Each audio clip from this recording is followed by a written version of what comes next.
Okay, so let's proceed with problem number 3. So let's read first the problem.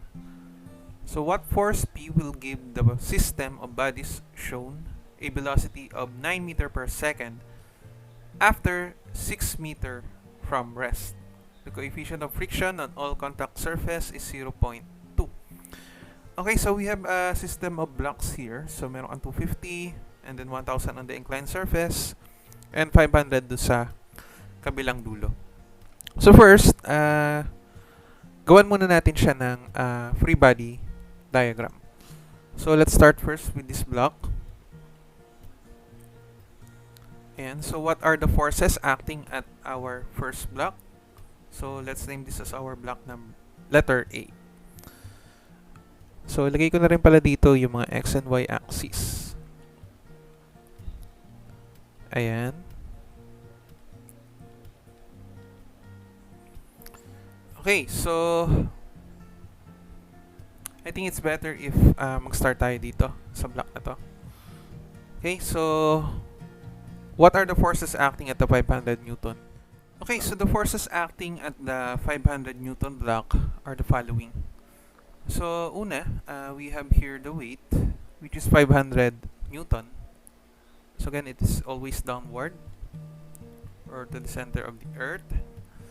Ayan. So, since ito ay may friction, so we need to determine also the normal force at the 500 block. But if you're going to analyze it, or by inspection alone, we can say that that is equals lang sa 500 Newton. So, since itong P, it causes the system of bodies to move in this direction. So, sabi nga dyan, yung velocity niya,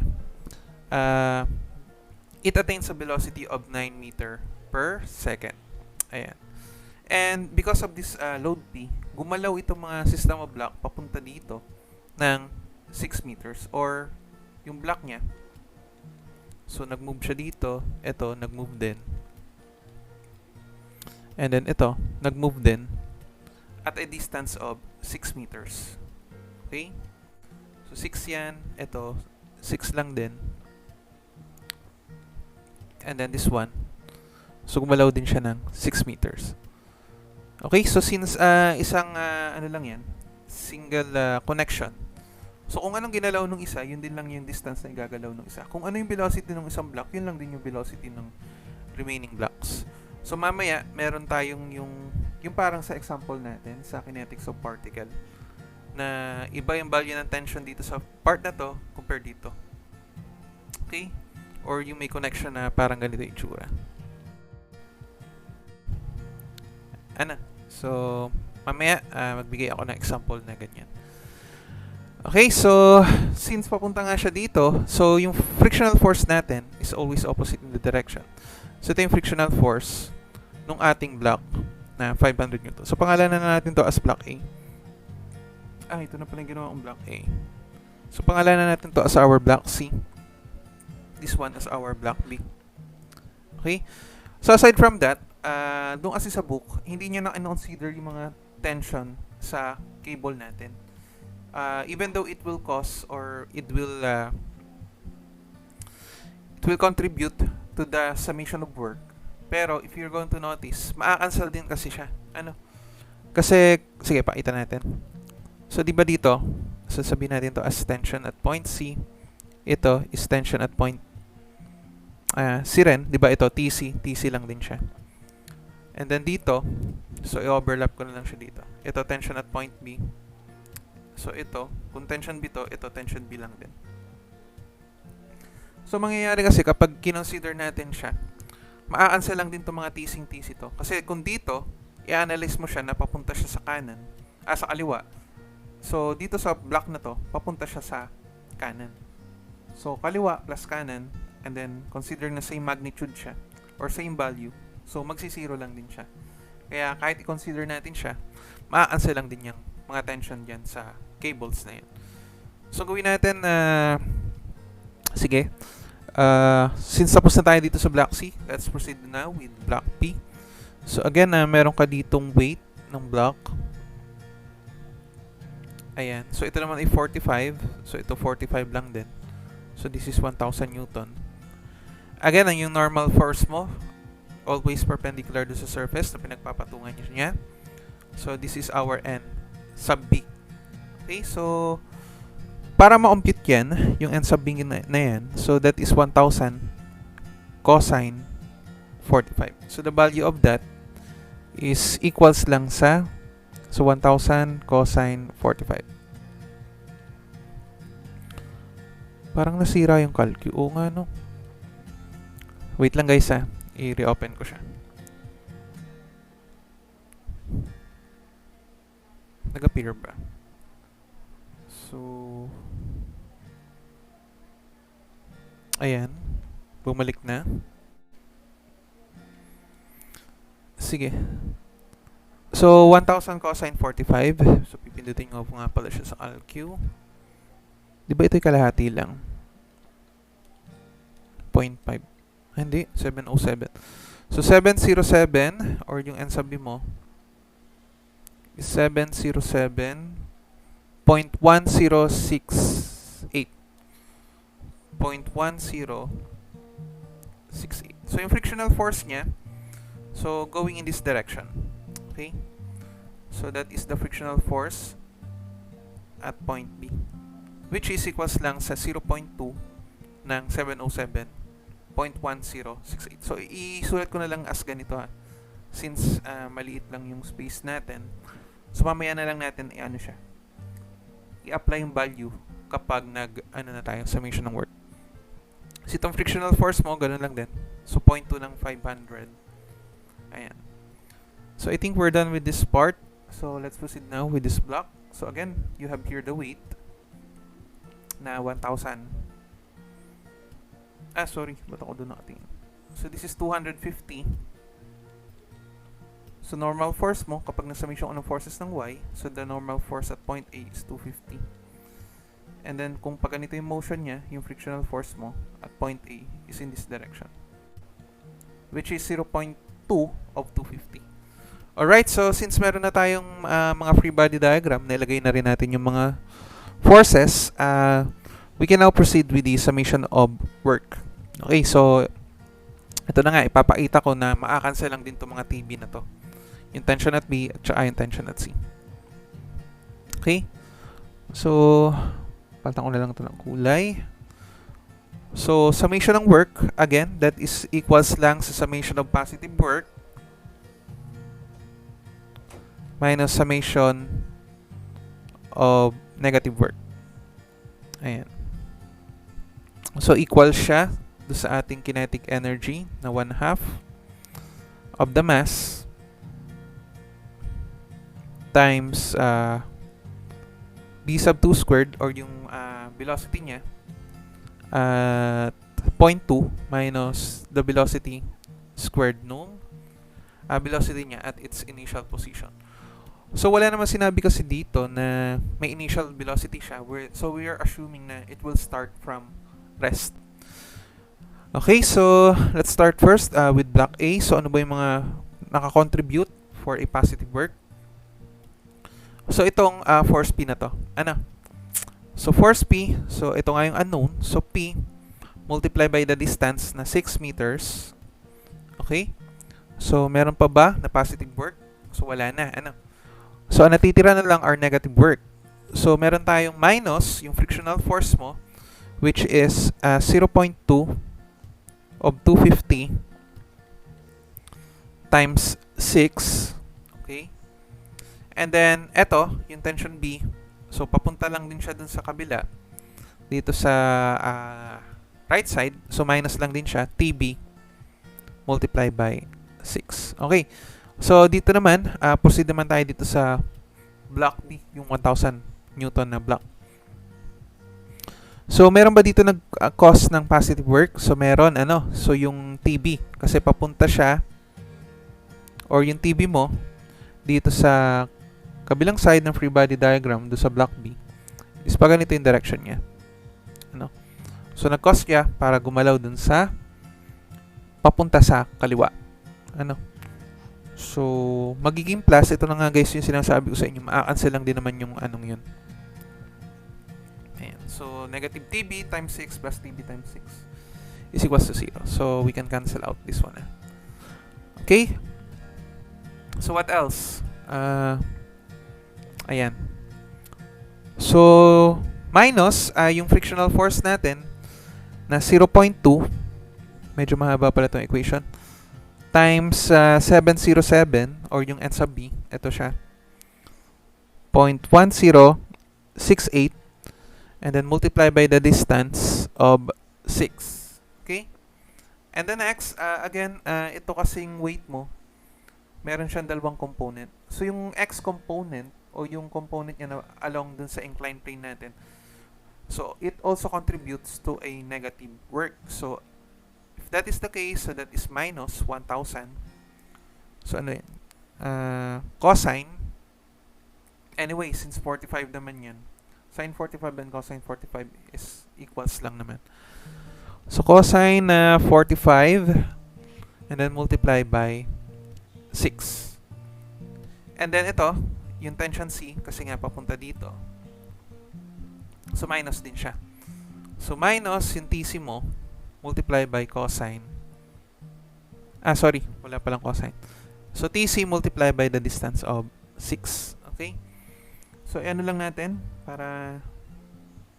So, again, this is for the part of your block A. So, ito yung summation of work. And then next, itong part na to. This is... mahaba pala to. So, this is for the block B. Okay? So, these are the forces which cause a resultant work for block B. And then, ilagay ko na lang dito sa baba ha. Dito sa second line natin. So, block C na tayo yung TC mo, so since papunta siya sa kaliwa, so positive work. So, again, maa-cancel lang din siya. Okay? So, ito, negative TC times 6. Ito, positive TC times 6. So, nag-0 lang din. Okay? And then, meron bang nag-cause pa ng positive? So, wala na. So, yung natitira na lang is yung frictional force. So, minus 500. So, times 0.2 coefficient of friction. And then times 6. Ayan. So, tapos na tayo sa part na to. Summation ng positive work. And then minus summation ng negative work. Okay, so, next is para dito sa energy equation. Dun sa kinetic energy. Dun sa right side ng equation natin. Okay, so since iisa naman siya ng velocity. Sige, na lang natin, isa-isa na rin natin. Ang pwede kasi natin gawin, i-add na lang natin lahat ng mass. So, 500 plus 1,000 plus 250. So, divided by 9.81. Pero para lang din natin to, itong na-discuss natin ng una. So, hati-hatiin na lang din natin. So, this is for the part C. Okay, so, unahin natin yung block A. So, 1/2.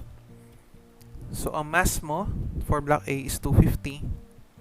So, again, to make it in kilogram, so divide mo lang na 9.81. And then, yung velocity niya, after, ito pala, sinabi pala dito, na from rest. So, B sub 2, or yung ating 9 meter per second squared, and then minus 0 squared, kasi nag-start siya from rest. Okay? So, plus, para naman doon sa block P natin, yung 1,000. So, 1/2 of 1,000 over 9.81 times 9 squared minus 0 squared. And then plus, yung para sa block C. So, 1/2 of 500 divided by 9.81 times 9 squared minus 0 squared. Okay, so since common naman to, ito guys yung sinasabi ko kanina na ito kasi yung equation na to. Since iisa naman yung velocity niya and yung collection niya is single lang. So, iisa yung velocity. So, ito kasi yung sinasabi ko na pwede rin siyang i-rewrite as so 1/2, i-factor out ko na lang din yung 9.81. So, pwede kasi ginawa natin dito is 250 plus 1,000 plus 500. So guys, this is only applicable ha if single connection lang siya. Pero hindi po siya pwedeng gawin if ganito nga yung case mo. So kung may tension dyan and then ito 2T. So hindi mo pwedeng basta gawin na ganyan. Ano? Because yung velocity niya mag-iiba. So kung ganyan yung connection na yung isang velocity niya is 9 meter per second. So possible yung isang velocity ng isang block is madoble or mga lahati. Okay? So it's either maging 18 yan or maging 4.5. Depende nga ulit sa connection. Okay, so ano ba yung common niya? So pwede mo rin siyang gawin na 9 squared minus 0 squared. Okay, so it's either ito yung pindutin mo. It's either ito yung pindutin mo sa ALQ or ito. Actually, ito ang part na to pwedeng ilagay mo dun eh. Or maging ganito siya. So tanggalin ko na lang yung 0 squared. So equals lang din yan. So 9 squared. Ayan. So this equation is equals lang din dito. Ano, sinimplify lang natin para at least madaling isaksak sa ALQ. Anyway, pindutin na lang din po natin to sa calculator. So tanggalin ko na po ito. I will remove this term kasi cancel lang din naman. Medyo mahaba pala, no? Okay, so what will be the value of P? So let's open our calculator. So sabayan nyo ako guys sa pagpindot So ito store natin. Store alpha. Okay, so X times 6. So minus 0.2 times 250 times 6. So wala na yun. So minus 0.2 times yung alpha natin. 707.1068 times 6 minus 1,000 cosine of 45 times 6 and then wala na ulit siya. So minus 500 times 0.2 times 6 is equals to, so ito na lang guys yung i-encode ko para at least mas maikli. So ito kasi medyo mahaba. So yung simplified version na ng equation na yun. 9 squared divided by 19.62. So saan ang galing yun? 2 times 9.81 lang naman yan. And times the quantity of 250 plus 1,000 plus 500. So shift solve. Ay, ba't naging 36 to? So ang sabi kay alpha 36.8086. Sige, lagay natin to 707.1068. And then x, ano kayang value niya? So lagay natin ang value na 100. So that is 2202.6566 Newton. Okay? Or pwede mo rin sabihin na 2.2027 kilonewton.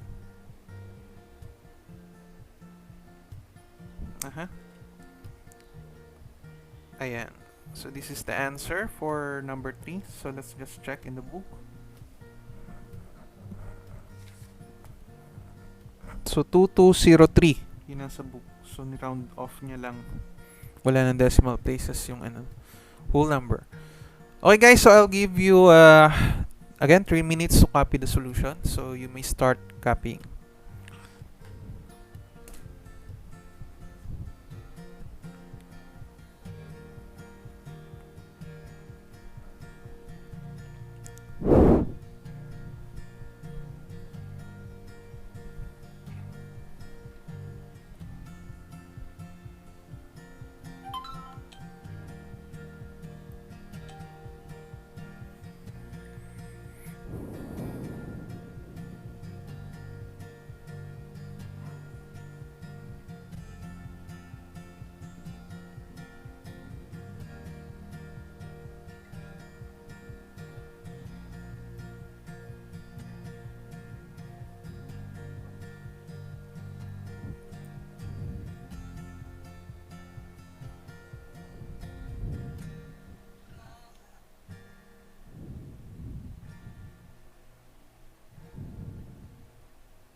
Okay, guys, let's proceed with problem number 4. Okay, basahin muna ulit natin. So, find the velocity of body A. So, this one, ano daw yung velocity nito? From the figure shown, if it has moved 3 meters from rest, assume the pulleys to be weightless and frictionless. Okay. So, yung block A mo daw is gagalaw ng 3 meters. But, as you can see, magkakaiba yung value ng tension. Ano? So, ibig sabihin, yung block B mo, hindi siya gagalaw ng 3 meters. So, it's either it is half of 3 meters or doble ng 3 meters. So, paano ba natin, guys, malalaman if doble siya or kalahati? So, parang yung ginagawa natin sa kinetics of particle. Okay, so inire-relate natin yung force with respect to sa distance. The derivative of that will be for the velocity, relationship of velocity. And the derivative of the velocity is yung ating acceleration. So, with respect to time yun Okay, so sige, so ito, if this is t, therefore, ayan, ito is equals to t lang din. Okay, so ito, ibig sabihin yan, this one is t over 2. Ito is t over 2. Or ang pwede rin natin gawin, dito tayo magsimula sa anong to. So, ganun din naman yung lalabas. Since wala naman ako na ano sa inyo na t over 2. So, gawin na lang natin na ganito. So, if this is t, ayan, ito is t lang din. Okay? And then, since dalawang baba yan, dalawang pababa na t, so kapag nag-summation ako ng forces ng y, ito will be equals to 2t. And ito is equals to 2t. Okay? So, therefore, so 2t, this one, times the distance of, ano nga to? Tumaas. Hindi natin alam kung tumaas or bumaba. So, 2t times 3, i-ano muna natin, i-relate, is equals to,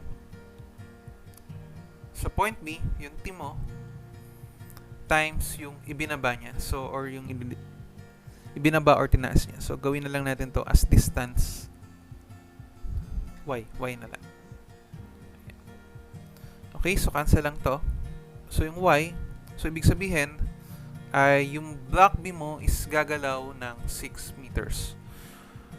Okay, so guys, again, as I've discussed before, the reason why naman kung ba't tayo nagagawa ng system of pulley na yan is to lift heavier object by using less force. So, hindi ka naman mag-exert ng 1,500 Newton para lang magbuhat ng 1,000 Newton. E di buhatin mo na lang diretso para mabuhat mo yung ano. So, ang concept kasi nito, so, you will exert a 1,000 Newton force in order to lift this 1,500 Newton. So, ibig sabihin yan, this block A is tataas, ano? Or kung i-drawing mo siya, ayan si block A. So, sabi nga, tumaas siya, ano yan? 3 meters. And then, therefore, kung tumaas yan, ito, ano mangyayari dito sa block na to? So, bababa siya. Hidden nga. Hidden line. Ayan. So, dapat yung block B mo, upon the application of this load, so, bababa siya ng, so, 3 meters yan. Ito, 6 meters nga. Kita ba sa OBS? Ayan, kita naman. Okay? So, ayan yan. Ito yung purpose natin dyan. Ano? So, nalaman natin na yung block B will go down at a distance of 6 meters. And block A will go up at a distance of 1,500 Newton. Again, anong nire-record dito sa problem? So, find the velocity of body A. So, ito, yung velocity niya is pataas, velocity A. And then, ito, bababa. So, ito, si velocity P. Okay, so I think we can now solve for the velocity. So by applying the work and energy equation. Okay, so simulan siguro natin dito sa block A, ano? So again, ang equation na gagamitin natin is yung summation nga ng work, or that is positive work of block A and B, so minus negative work, is equals to 1/2 of the mass times velocity squared, the final velocity minus the initial, or yung velocity niya at point 2 minus the initial velocity. Okay, so again, we all know that yung system natin will start from rest. So automatically, this part of the equation will be equals to 0. Okay. So just like the previous problem, since ito naman ay ayun nga, yung tensions mo kasi dito is maa-cancel lang din. Ano? So, 'di ba? Ano nga sabi ko kanina? Ito kasi kapag dinerivative mo yung relationship ng kanilang mga distances, 'di ba mangyayari lang dito ay ano nga to? Force times distance. So S, so itong 2t is for the 2t, itong part na to is for sa ating body A, and this one is for body B. So again, kapag diderivative mo siya with respect to sa time, so mangyayari lang dito guys is magiging 2, ito, ano nga to, velocity A. So yung distance kapag derivative, so ds over dt, or the velocity of A, is equals to velocity B. Tama ba? Oo, tama. And then, for acceleration, so twice the acceleration ni A. So, yan yung acceleration ni B. So, isulat ko na rin yung isa, no? Yung sa distance. Ayan. So, tama naman, no? Kasi kung gumalaw to ng 3, naging 6 nga yung SB na. Ayan. So, itong mga relationship na to, mahalaga siya. Kasi gagamitin natin siya dun sa velocity. Okay, so let's proceed now. Unahin natin yung body or yung block A. So positive work minus negative work. So what causes a positive work? So again, hindi ko na ipapakita yung sa yung tension kasi again, maa-cancel at maa-cancel lang din naman siya. Okay? So pataas siya. Sige, pakita.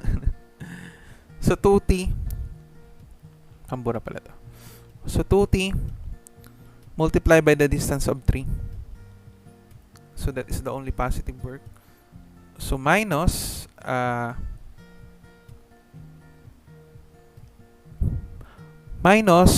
yung weight niya. So, ang weight nito is going downward na 1,500 Newton. So, nakalimutan ko palang ilagay yung mga ibang forces. Pero dadalwa naman siya. Ito, 1,000 Newton. So guys, yung REF natin wala dito ha. Kasi again, ito, ibang usapan yun. Ito kasi is for the work and energy. So, ayun nga. So, minus 1,500 times the distance of 3. So, we're done with body A. Next, for body B. So, since ito ay pataas, so, minus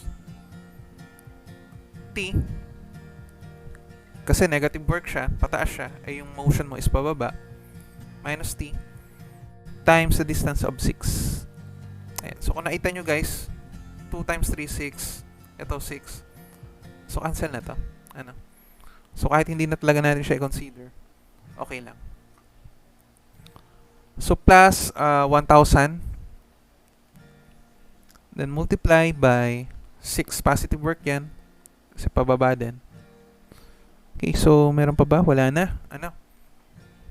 So we can now proceed with the energy part of the equation. So unahin muna natin guys yung block A. Again, hindi siya pwedeng ipag-add kasi yung velocity niya is magkaiba. So dito pa lang sa nakuha natin, ito yung relationship ng dalawang velocity ng block. So let's start first with block A. So 1/2 of the mass. So that is 1,500 divided by 9.81.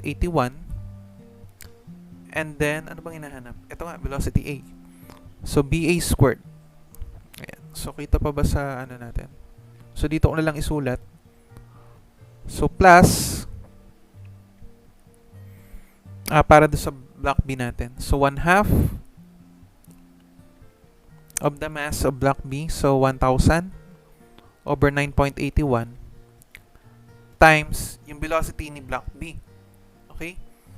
But, again, yung relationship ng dalawa, velocity B is equals to 2 V sub A.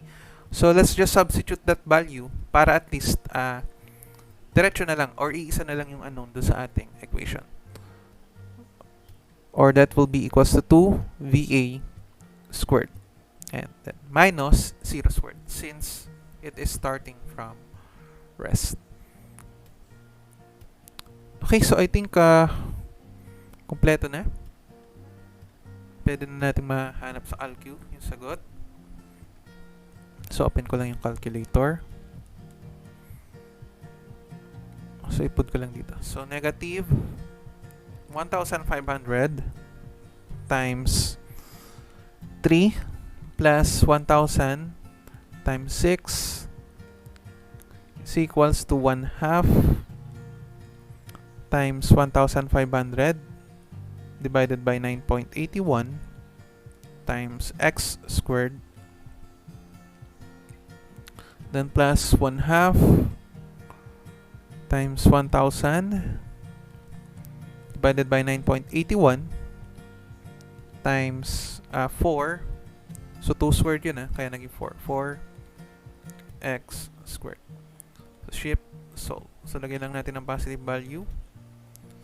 So the velocity ng block A is 2.3132 meter per second. So guys, if in case ipahanap yung velocity ni block B, so twice lang naman yan, or answer times 2. So that is 4.6264 meter per second. Okay, so let's just check. Ayan, so 2.31 yung sagot sa book. Okay guys, so since maikli lang naman to, I'll give you 2 minutes to copy the solution. So you may start copying.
Okay guys, so let's proceed with problem number 5. Okay guys, so problem number 5. So let's read the problem. Through what distance will body A move in changing its velocity from 1.8 to 3.6 meter per second. Okay, so ang tinatanong naman dito is yung distance traveled ni body A. So, let's analyze first kung paano gagalaw yung system. Again, naituro ko na sa inyo yung technique. So, yung block B mo, since this is the lesser weight, so, hindi naman, bakit tayo sumulat?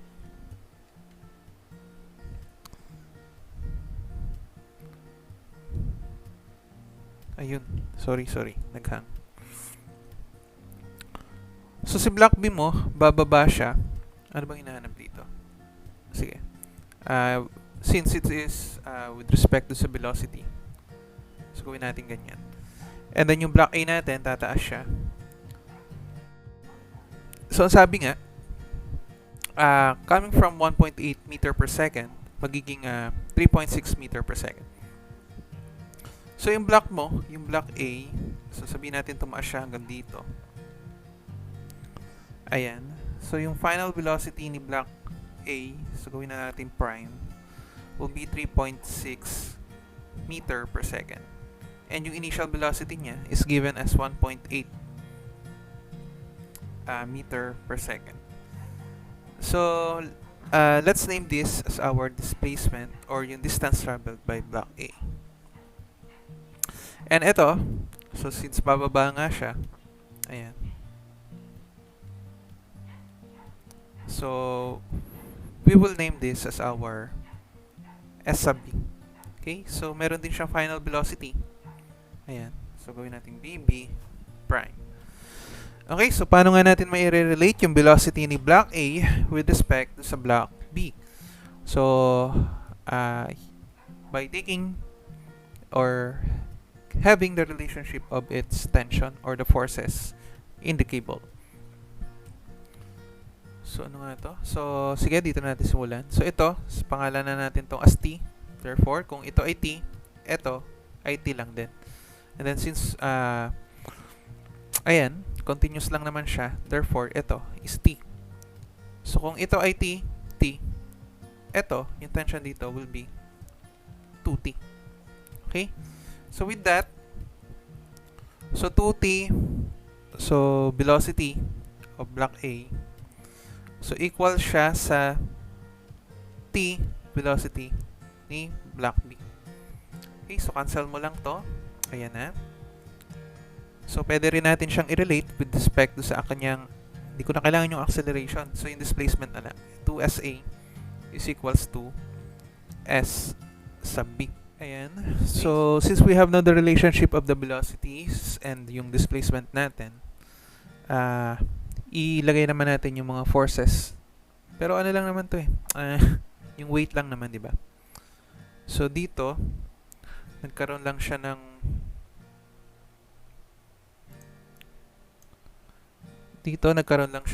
weight ni block A na 1,500. And dito, nagkaroon lang siya ng weight ni block B which is 1,000. Okay, so ayun lang naman yan. So, sige, hanapin na rin natin yung velocity. So, yung velocity ni block B is equals lang sa 3.6. And then, yung final velocity ni block B, magiging 7.2 lang siya. Okay, so, hindi ko na-explain na. Dito ko lang siya tinignan. Ayan. So, twice daw ni velocity A is yung velocity ni block B. So, 1.8 times 2, 3.6. And then, this one, 3.6, magiging 7.2. Okay, so, pwede na tayo mag-summation ng work. So, kapag nag-summation tayo ng work, again, that is positive work minus negative work. So, equals lang siya sa 1/2 mass B sub 2 squared minus B sub 1 squared. Okay, so, huwag nyo na kalimutan yung equation na yan.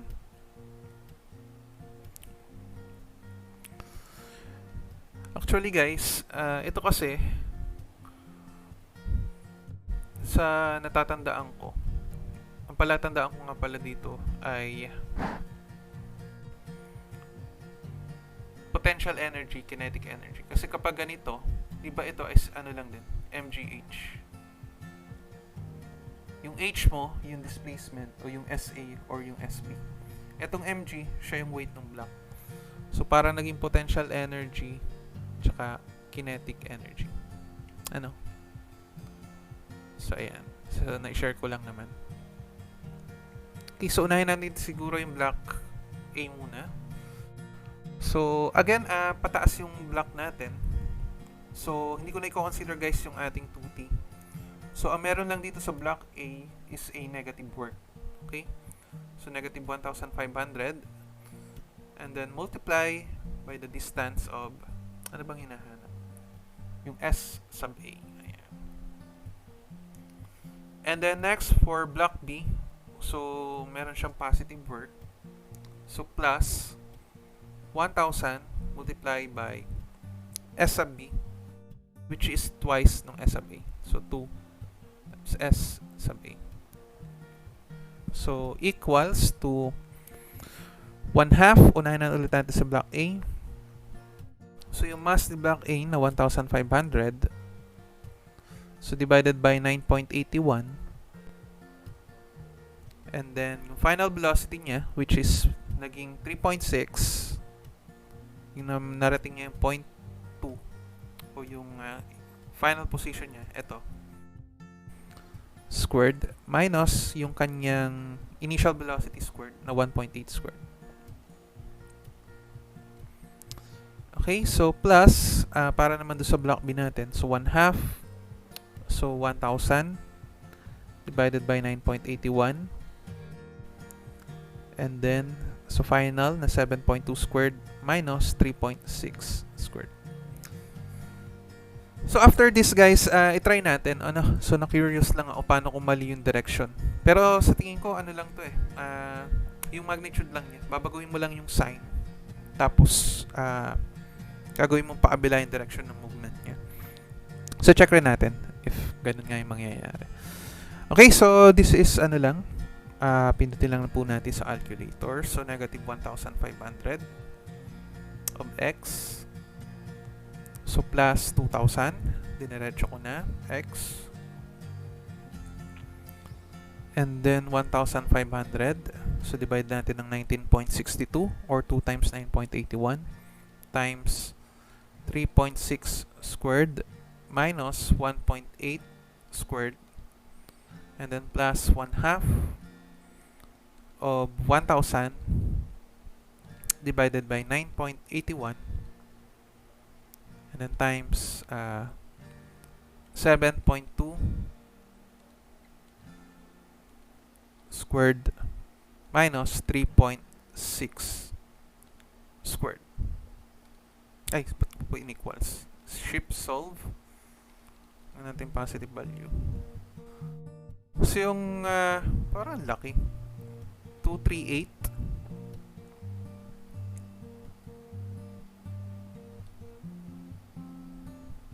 So yung SA natin is 238 daw.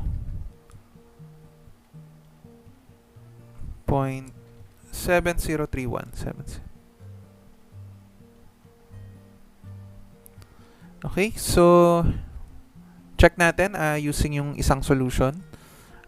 Kung saan babalik na rin natin yung direction. Titingnan natin kung magne-negative lang ba yung SA na. Pero nalalakihan ako dito eh. Check nga lang natin ha. Baka may nagkamali akong pindot.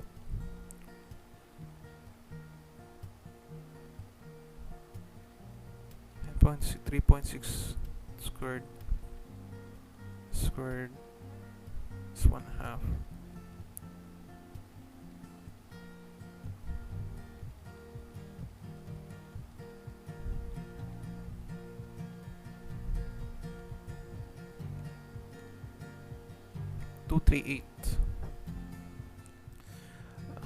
Okay, so nung chinek ko sa book, nagkabaligtad pala to. Ano? So, itong nandito, yung block A niya, ito yung naging block B.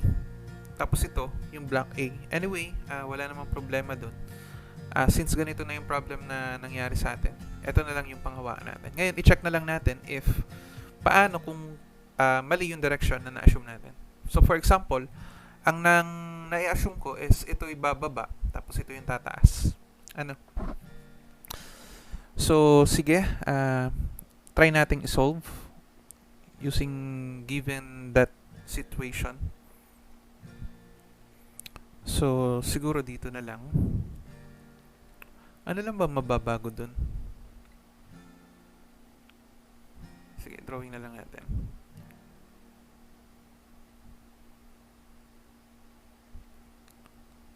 Okay, so basahin ko na lang yung drawing. So guys, ito bababa. Tapos ito yung tataas. So this is our block A, this is our block B. So ito yung naging S sub A natin. So ang velocity niya dito, ito. Ito yung pababa. Tapos ito yung magiging pataas. So ito yung S sub B natin. So yung relationship guys, yung pa rin naman siya. Ano? Na 2VA is equals to V sub B. And then 2S sub A is equals to S sub B.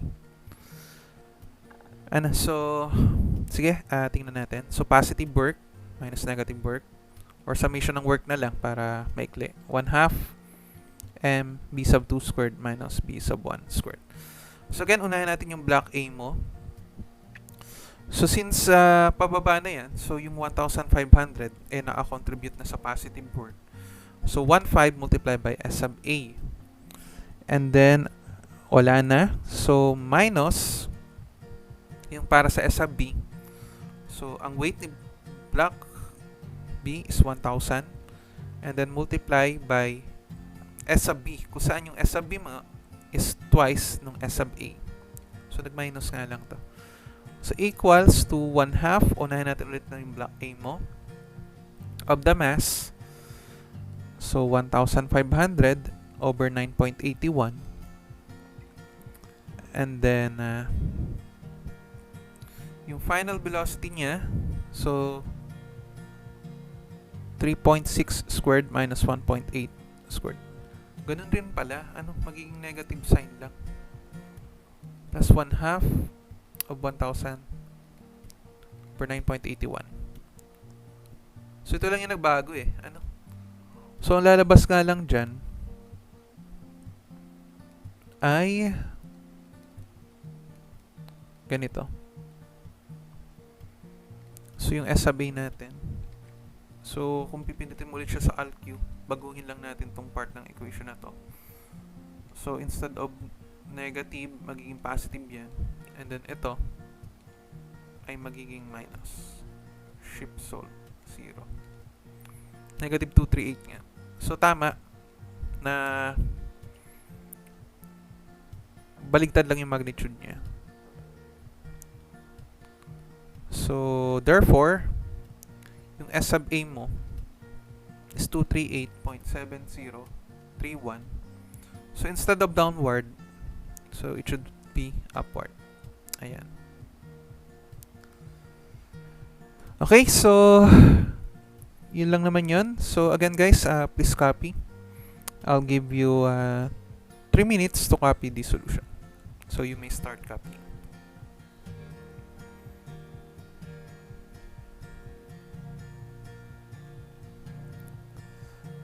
So, habang kinakopyan nyo, itatry ko siyang isolve considering na yung nasa book yung ano natin.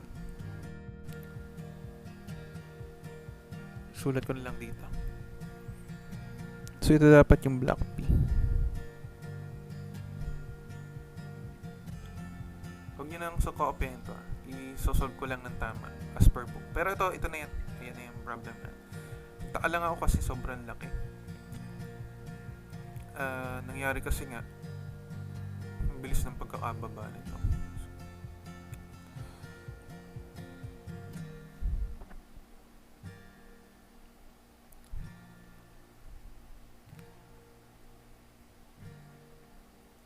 So ito dapat yung 1.8.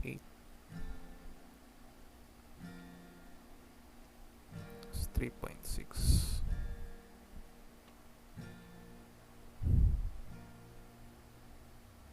So ito, magiging 0.9.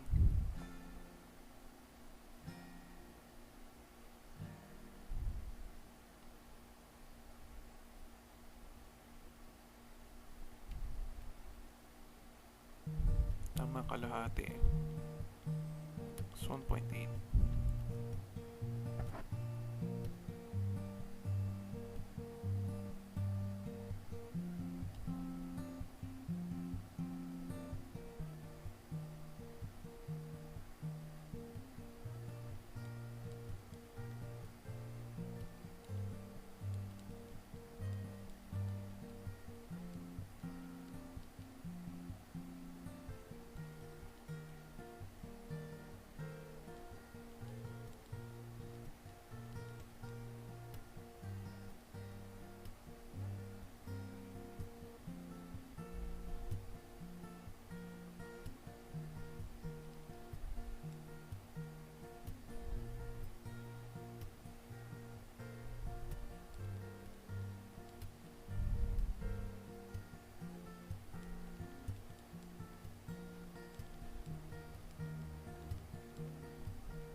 Para nakalabas yung score dito.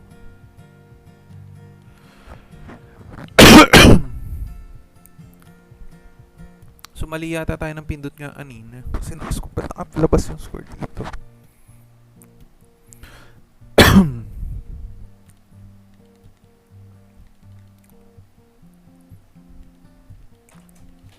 Correction na lang dito ha. Pindutin ulit natin. Mali nga ako ng pindot, kaya pala sobrang laki. Nung inedit ko siya sa AlQ, hindi ko naman pinalitan yung ano. Anong nangyari kasi sa part ng equation na to? Nakaganyan, tapos nakascored pa sa labas. Dapat kasama siya sa loob. So, panghawakan na lang natin to guys. Ayan. So, pero hindi ito yung tamang sagot. Ano? I-correct na lang natin. Kaya nagtataka ko ba't sobrang laki? Ito kasi ang problema dito eh. Pag dito mo siya pinipindot na hindi talaga may iwasan na. So minus 1.8 squared. Yan na.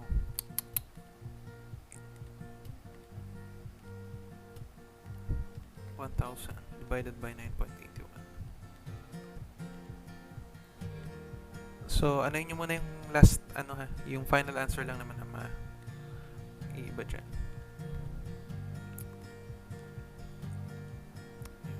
So guys, ang nangyari kasi kanina, nung napansin ko, nung chinek ko siya, ganyan. Kaya pala sobrang laki ng lumalabas sa sagot sa atin. Ship solve, 0. Ayun no. So this is 5 point. Sorry for that.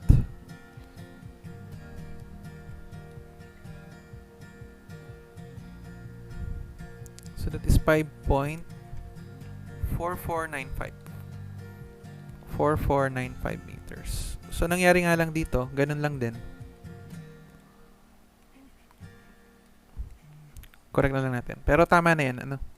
So, doon lang taman tayo sa pagkaka-input sa AlQ nagkamali. Pero the rest, nung process, tama naman. So, ito nga yung sinasabi ko na i-check nyo yung pindot nyo sa AlQ. So, kung kailan, yun na, encode mo na lang sa AlQ, papalabasin mo na lang yung sagot. Doon pa minsan pumapal yan. So, kahit hindi pa na natin isolve yung tamang solution. Kasi ito, kung ganito yung case niya, tama naman. Ano? So, justifiable naman yung nakuha natin sagot. Alright guys, sige. So next meeting natin, magbibigay ako ng example ng work and energy para sa spring. Ano? So siguro dalawang problems lang yun. And then right after that, mag-exam tayo, yung semifinals exam nyo. So ang coverage niya is from kinetics of a particle hanggang dito sa work and energy. So dalawang topic yung mapapasama sa inyo. Okay guys, so yun lang. Thank you and see you on our next video. Bye.